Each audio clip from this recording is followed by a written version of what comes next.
வீரர்களின் எண்ணிக்கை யாது? 16. ஐங்கோண வடிவில் காணப்படும் கோட்டையின் பேர் யாது? யாழ்ப்பாண கோட்டை. ஐங்கோண வடிவில் காணப்படும் கோட்டையின் பேர் யாது? யாழ்ப்பாண கோட்டை. மலைகளும் காரியமும் எனும் நூலை வெளியிட்டவர் யார்?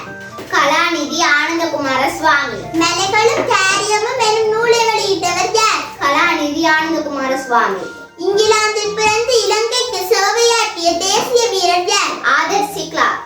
இங்கிலாந்தில் பிறந்து இலங்கைக்கு சேவையாற்றிய தேசிய வீரர் யார்? ஆதர்சி கிளார்க். தங்கக்கூரை இடப்பட்ட வணக்கஸ்தலம் எது?